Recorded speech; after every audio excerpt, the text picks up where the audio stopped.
Assalamualaikum warahmatullahi wabarakatuh. Perkenalkan, nama saya Dida Firman Hidayat. Saya CGP angkatan ke-6 dari Kabupaten Tasikmalaya. Institusi tempat saya bekerja adalah SMAN 1 Singaparna. Hari ini saya akan mencoba menjabarkan ataupun menyimpulkan dasar-dasar pemikiran Ki Hajar Dewantara. Kemudian saya akan mencoba merefleksi diri setelah dan sebelum mempelajari dasar-dasar pemikiran Ki Hajar Dewantara. Lalu yang terakhir, saya akan mencoba menjabarkan apa yang akan saya lakukan setelah mempelajari atau memahami dasar-dasar pemikiran Ki Hajar Dewantara. Baik, untuk pertama saya akan mencoba menyimpulkan dasar-dasar pemikiran Ki Hajar Dewantara. Dasar pemikiran Ki Hajar Dewantara terbagi menjadi 4. Yang pertama adalah budi pekerti, yang kedua adalah kodrat zaman dan kodrat alam, yang ketiga adalah bagaimana pendidikan yang menuntun. Kemudian yang terakhir adalah pendidikan, perbedaan antara pendidikan dan pengajaran. Baik, kita langsung saja. Budi pekerti.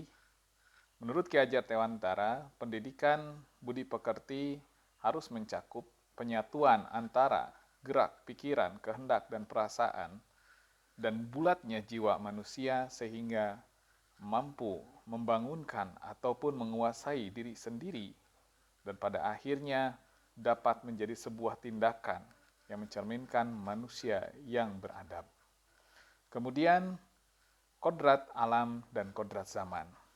Ki Hajar Dewantara berpikir bahwa kodrat seorang peserta didik ataupun seorang siswa memiliki kodrat zaman atau kodrat alam, bahwasanya anak itu memiliki dasar-dasar yang sudah dimiliki berdasarkan pembentukan lingkungannya, berdasarkan kehidupan sosialnya, bahkan latar belakang dari mana dia berasal. Maka oleh sebab itu, untuk kodrat alam, Ki Hajar Dewantara berpikir bagaimana merubah laku siswa ataupun peserta didik, bukan merubah karakternya. Lalu yang kedua adalah kodrat zaman. Kodrat zaman itu merupakan pemikiran bahwasanya di dalam zaman itu memiliki isi atau konten yang berbeda, menyesuaikan zaman yang ada, lalu bagaimana kita menghadapi perubahan-perubahan zaman yang ada. Kita sebagai pendidik harus mampu memfasilitasi peserta didik sehingga mereka mampu menghadapi keadaan zamannya pada saat ini, dan kita juga harus fleksibel dalam memberikan metode ataupun pendekatan sehingga mereka mampu menghadapi setiap perubahan-perubahan yang ada dan hidup di zaman yang mereka tinggali atau yang mereka hadapi. Berikutnya adalah bagaimana pendidikan yang menuntun menurut Ki Hajar Dewantara.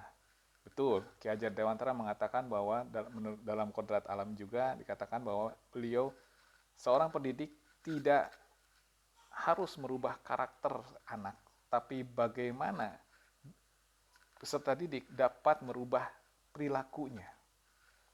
Dan kita sebagai pendidik, kita harus mampu bagaimana supaya memberikan pendidikan yang fleksibel dan adaptif sehingga mereka bisa menghadapi era globalisasi dan hidup di zaman milenial. Untuk apa mereka harus mempelajari hal-hal tersebut? Untuk keselamatan dan untuk kebahagiaan mereka di zaman saat ini. Lalu bagaimana tujuannya? Tujuannya adalah bagaimana menjadi manusia yang bisa hidup dengan adab, baik di lingkungan dirinya sendiri, keluarga, masyarakat, sekolah, dan sebagainya. Intinya mereka mampu beradaptasi, mampu berinovasi, dan mampu menghadapi segala kemungkinan yang ada di era globalisasi ini, tentunya dengan adab yang bagus ataupun adab yang sopan, karena adab mendahului ilmu. Lalu perbedaan antara pendidikan dan pengajaran, Ki Hajar Dewantara juga menggambarkan bahwa seorang anak dalam pendidikan itu, seorang anak bukan kertas kosong. Dia sudah memiliki dasar-dasar ataupun anugerah yang telah diberikan oleh Sang Pencipta. Dan kita sebagai pendidik, kita harus mampu mengarahkan ataupun menuntun ke dalam anugerah itu tersebut sehingga mereka tidak dirubah secara karakter pembawaan dirinya, tapi kita hanya menuntun bagaimana merubah perilaku sehingga mereka lebih halus ataupun lebih eh, tertata ataupun teratur dalam menata dirinya sendiri yang sudah dimiliki sebelumnya.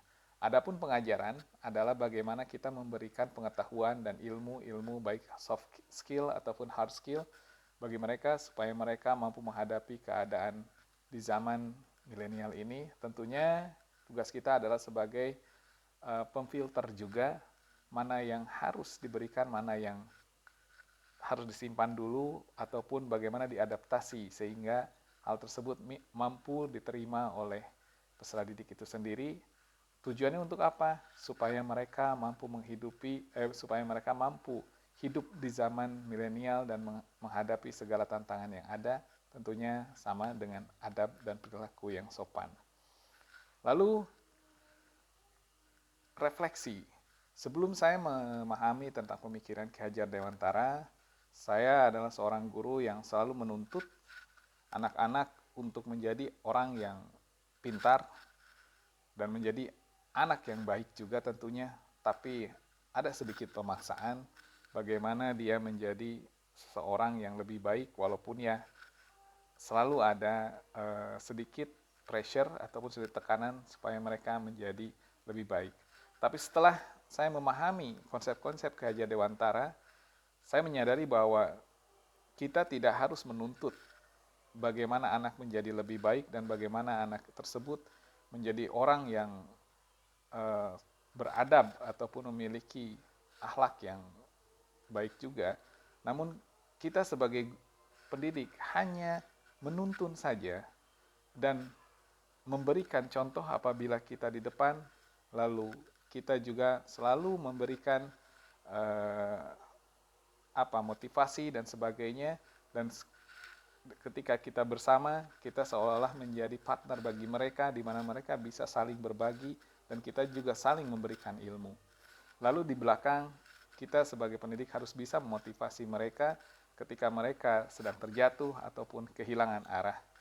Oleh sebab itu, tidak ada unsur paksaan dalam pendidikan itu sendiri.